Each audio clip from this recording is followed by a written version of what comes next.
وابتغ فيما آتاك الله Aula TV, saluran media Islami. Bismillahirrahmanirrahim. Assalamualaikum warahmatullahi wabarakatuh. Innal hamdalillah nahmaduhu wa nasta'inuhu wa nastaghfiruh wa na'udzu billahi min syururi anfusina wa sayyiati a'malina. May yahdihillahu fala mudilla lahu wa may yudlil fala hadiyalah. Asyhadu an la ilaha illallah wahdahu la syarika lah wa asyhadu anna Muhammadan abduhu wa rasuluh sallallahu alaihi wa ala alihi wa sahbihi wa sallama tasliman katsira. Amma ba'du, kaum muslimin pemirsa Aula TV yang dimuliakan Allah Azza wa Jalla. Alhamdulillah, kita kembali insyaallah taala melanjutkan pembahasan kita tentang adab Islamiyah. Dan kita masih berada pada pembahasan tentang adab qada al-hajah, adab yang berkaitan dengan buang hajat. Dan Syekh Wahid bin Abdus Salam Bali hafizallahu taala dalam kitabnya Sahih Al-Adab Al-Islamiyah, beliau menukil beberapa hadis dari Rasulullah sallallahu alaihi wasallam. Yang pertama dari Al-Imam Abu Dawud As-Sijistani dalam kitab Sunannya, dan yang kedua Al-Imam Muslim dalam kitab Sahihnya.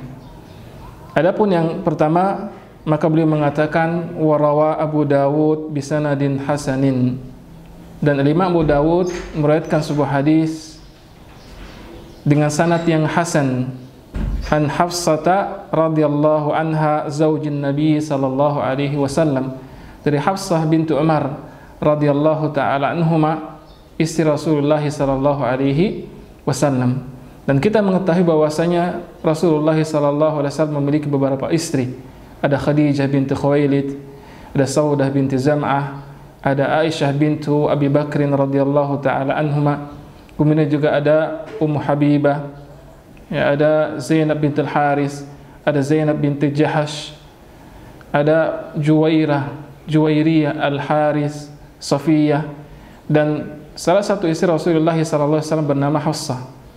Beliau adalah putri dari salah seorang sahabat dekat Rasulullah sallallahu alaihi wasallam yang bernama Abu Bakar. Anna Nabiy sallallahu alaihi wasallam kana yaj'alu yaminahu li ta'amihi wa syarabihi wa thiyabihi. Beliau mengatakan bahwasanya Nabi Muhammad sallallahu alaihi wasallam menjadikan tangan sebelah kanannya untuk makan, untuk minum, dan juga memulai memakai pakaiannya dari sebelah tangan kanan. Wa yaj'alu shimalahu lima siwa dzalik, dan beliau menjadikan selain dari perbuatan-perbuatan tersebut dengan menggunakan tangan kiri beliau sallallahu alaihi wasallam. Adapun hadis yang berikutnya, beliau mengatakan wa inda Abi Dawud aidan bisanadin sahih, dan juga masih diriwayatkan oleh Al-Imam Abu Dawud As-Sijistani dengan sanad yang sahih an Aisyah radhiyallahu taala anha qalat, dari ibunda kita ya Aisyah radhiyallahu taala anha, istri Rasulullah sallallahu alaihi wasallam, beliau mengatakan kanat yadu Rasulillah sallallahu alaihi wasallam al-yumna lituhurihi wa ta'amihi, adalah tangan kanan Rasulullah sallallahu alaihi wasallam ini dipergunakan untuk bersuci, juga pergunakan untuk makan. Wa kanat yaduhul yusra li khalaihi wa ma kana min ada. Adapun tangan kiri Rasulullah sallallahu alaihi wasallam, maka ini dipergunakan kalau beliau menunaikan hajatnya dan juga untuk menghilangkan kotoran.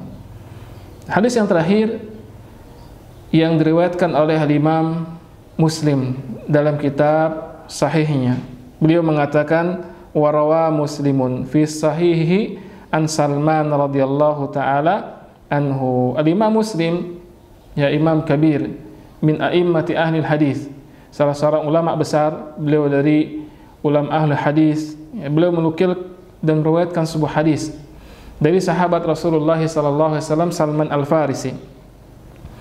Qala, apa kata Salman? Laqad nahana Rasulullah sallallahu alaihi wasallam an nastaqbilal qiblata li ghaitin aw baulin. Ya Rasulullah sallallahu alaihi wasallam telah melarang kami untuk menghadap kiblat ketika buang air besar atau ketika buang air kecil, aw an nastanjiya bil yamin, atau cebok dengan menggunakan tangan kanan. Nah, kaum muslimin yang dimuliakan Allah Subhanahu wa taala, dari 3 hadis yang tadi kita bacakan ada beberapa faedah, yang mana faedah ini disebutkan oleh Syekh Khalid Al-Juhani hafizahullah taala. Beliau mengatakan, ma yustafadu, yang bisa diambil berupa faedah dari hadis-hadis tadi dibacakan. Yang pertama adalah fadilatul yadil yumna alal yadi al-yusra, keutamaan ya tangan sebelah kanan dibandingkan tangan sebelah kiri. Dalam Islam, ya Islam membedakan hal-hal yang baik maka didahulukan atau menggunakan bagian tubuh sebelah kanan. Adapun misalkan hal-hal yang berkaitan dengan kotoran ataupun hal-hal yang berkaitan dengan perbuatan yang mungkin ya kurang baik, maka mempergunakan bagian tubuh sebelah kiri. Rasulullah SAW mencontohkan kepada kita semuanya bahwasanya ketika beliau makan, maka beliau menggunakan tangan kanannya. Ketika beliau minum, beliau menggunakan ya tangan kanannya. Ketika beliau memakai pakaian, maka beliau memasukkan tangan kanan terlebih dahulu. Ini semua menunjukkan ya perbuatan-perbuatan baik dilakukan dengan menggunakan tangan kanan, dan juga menunjukkan ya bagian kanan, tangan kanan ini memiliki keutamaan dibandingkan bagian tubuh atau tangan sebelah kiri. Faedah yang kedua, karahatu istikdamil yadil yumna fi izalatil ghaiti awil bauli. Makruhnya ya seseorang ketika buang air besar ataupun buang air kecil menggunakan dengan tangan kanannya. Ya hukumnya makruh. Kenapa? Karena pada asalnya seseorang ketika buang hajat, baik air besar ataupun buang air kecil, maka ini menggunakan bersentuhan dengan tangan sebelah kirinya. Ya, perbuatan-perbuatan yang kurang baik, perbuatan-perbuatan berkaitan dengan hal-hal yang menjijikkan, maka ini menggunakan tangan sebelah kiri. Bagaimana dengan tangan kanan? Maka hukum menjadi makruh. Seandainya seseorang mampu menggunakan tangan kirinya ya untuk membersihkan kotoran ataupun untuk bercebok, tetapi dia tidak menggunakannya dan menggunakan tangan kiri dengan tangan kanan, maka hukumnya jadi makruh. Hukumnya menjadi makruh. Kemudian faedah yang ketiga, hurmatus istiqbalil qiblati indal qada'il hajati fil fadha. Ya, haramnya menghadap ke kiblat ketika menunaikan hajat di tempat yang terbuka. Seseorang ketika hendak menunaikan hajatnya, maka usahakan jangan menghadap ke arah kiblat ataupun jangan membelakangi arah kiblat. Baik yang berada di dalam bangunan tertentu ataupun yang tidak berada dalam sebuah bangunan tertentu. Bagaimana kalau dia buang airnya di tempat yang terbuka? Maka haram seseorang untuk membuang hajatnya dengan menghadap ke arah kiblat ataupun membelakangi arah kiblat, karena arah kiblat adalah arah salatnya kaum muslimin. Maka tidak pantas ya ketika seseorang sedang mengeluarkan hajatnya, ya sedang menunaikan hajatnya, dia menghadap ke arah kiblatnya kaum muslimin. Faedah yang berikutnya ada hirsus sahabati radhiyallahu anhum ala naqli sunanin nabi sallallahu alaihi wasallam ala naqli kafati af'alin nabi sallallahu alaihi wasallam wa aqwalihi. Ya, hadis-hadis yang tadi kita bacakan ini semuanya menunjukkan bagaimana para sahabat radhiyallahu taala anhum mereka memberikan perhatian yang besar ya kepada apa yang diperbuat oleh Rasulullah sallallahu alaihi wasallam, baik ucapan beliau sallallahu alaihi wasallam ataupun perbuatan beliau sallallahu alaihi wasallam, semuanya diriwayatkan oleh para sahabat radhiyallahu taala anhum. Bagaimana cara minum Rasulullah sallallahu alaihi wasallam, bagaimana cara makan Rasulullah sallallahu alaihi wasallam. ya bagaimana cara beliau sallallahu alaihi wasallam ketika masuk ke dalam rumah, ketika keluar dari rumah, ketika masuk dalam kamar mandi, ketika keluar dari kamar mandi, seluruh perbuatan Rasul dan bahkan juga seluruh ucapan Rasul ini dinukil, diriwayatkan oleh para sahabat radhiyallahu taala anhum.